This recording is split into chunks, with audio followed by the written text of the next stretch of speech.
Hey, Merry Christmas and welcome to a special episode of Chad's Beer Reviews. Now, if you've been watching me since the beginning, you know I've been a big fan of the Saranac line of beers. And this is the Lake Effect Lager. But it's actually not. It's actually the winter lager that they put out last year. They just repackaged it and renamed it. But just for the sake of continuity, I'm going to review it again, so that way I can say I reviewed like every beer Saranac's ever made. And they make like 30 different beers. Well, I'm drinking out of my Saranac tumbler. You guys can get a nice look at that head and the body there. It's a brown color. Head's pretty dark too, kind of foamy. I mean, they weren't lying when they said rich and malty. Yeah, for a lager, this is very, very malty. You know, Sam Adams Boston lager type. I think actually this is classified as a Vienna lager, so let's give it a taste. I don't know if they tweaked the recipe at all, but it definitely tastes a lot richer and smoother than it did last year. Not a super hoppy beer, it's more of a malty, bordering on like a Bock actually.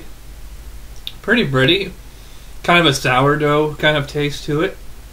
Kind of a nice kind of full mouthfeel. For a lager, it actually kind of coats your tongue. A lot of lagers don't do that. I wouldn't really call this crisp or refreshing or anything. So far so good, but for the sake of time, we're going to try to keep this as short as possible, so we'll come back to my final thoughts and we'll go right to the next beer. Alright, back finishing up the Lake Effect Lager. I think last year I gave this a 6. This year I probably give it a 7, kind of bordering on a 6. I definitely appreciate it a little more than last year. It's a nice, rich, malty, you know, smooth, you know, fairly robust for a lager beer. It has a very dry, bitter aftertaste, though, bordering on salty. There's a little bit of like a hop presence in there, but it's like a dry, sharp bitterness, like I said, kind of bordering on salty. Maybe like some, like a baker's chocolate, kind of like that. Because I do get like a touch of chocolate in there too. Not like a super complex beer, but it's, you know, it's pretty tasty and easy to drink. I could session this. What's the ABV on this again? No, it doesn't say. I'll look it up. Put it right there. Yeah, so 6.5 to 7 out of 10 for the Lake Effect Lager. Not bad. So let's move on to the India Copper Ale. India Style Copper Ale. It used to be called the Indian Brown Ale, which was one of the first beers I reviewed on the show 2 years ago, so go check those out if you haven't already. That's very dark for an IPA. Well, technically it's a copper ale, not a IPA. So I can see where they're coming from with copper. It's more of a, I guess it's more of an orange to brown than copper, but about a finger and a half of kind of yellowish foamy head. It smells like a very mild IPA. I mean, I'm definitely getting the Cascade hops, you know, a little bit of citrus and a little bit of pine. You know, very, very light. So let's see how it tastes. Yeah, it tastes. The taste lives up to the nose. Definitely IPA-ish, but not quite as robust as you'd expect or prefer. A little more mild, not quite as bitter. It's definitely more of a crisp body, even more so than the lager. Get a little bit of a hot bite on the back end there. Nice, nice bitterness, bit of a citrusy kind of thing in there. It's a very, you know, it's an interesting blend of light citrus and light pine. So we'll finish this up and come back with the final thoughts on the ICA. 2 years ago they called this an India Brown Ale, but to me this doesn't taste like a brown ale plus hops. To me this tastes more like a more of a normal India ale or India Pale Ale with like a touch more malty character to it. It's pretty crisp, nice hot bite on there, a definite bitterness, a lot like the last beer. It does have that sharp, bitter kind of salty bitterness to it. Hops linger for a moment or two and they kind of fade away. Oh, there's like a touch of caramel sweetness in here.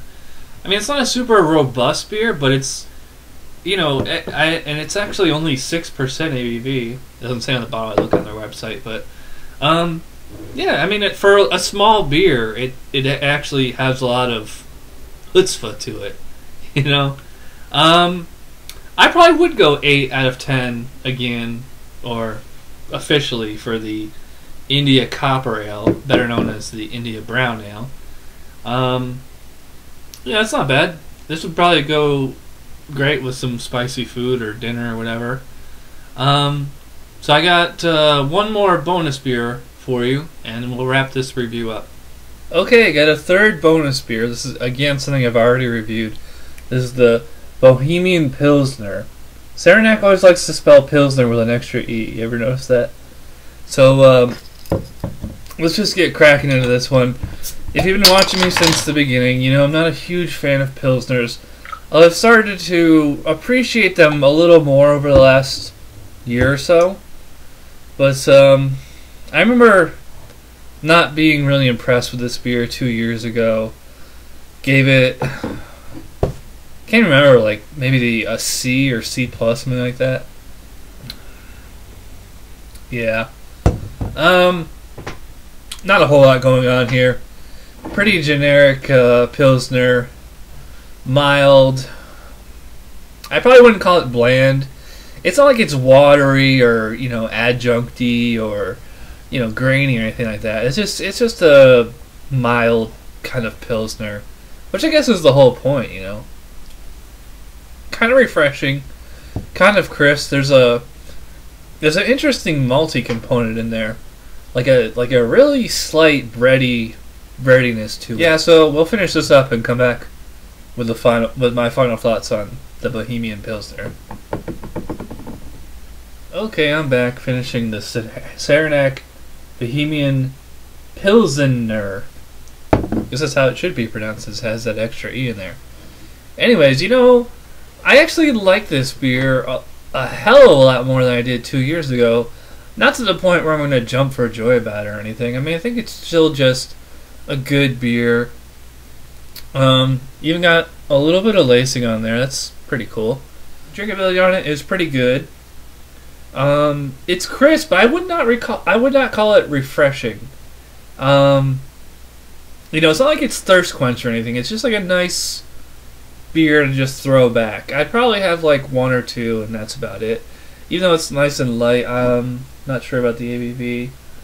I'll look that up, but yeah, it's one of the few Pilsners I would actually choose if I had to choose a Pilsner. It does have that the sharp, almost salty kind of bitterness that all these Saranac beers have had. It's not too bad when you drink it very cold. You know, I've actually been sipping on this for a while, so it's a little warm now. But yeah, Saranac Bohemian Pilsner. In 2008, it was like a 4. In 2010, I'd bump this up to a 7. So yeah, it's a good beer. Anyways, I'm rambling here. Thanks for watching this 3-in-1 beer review on Chad's Beer Reviews, and I will see you guys next time. Bye.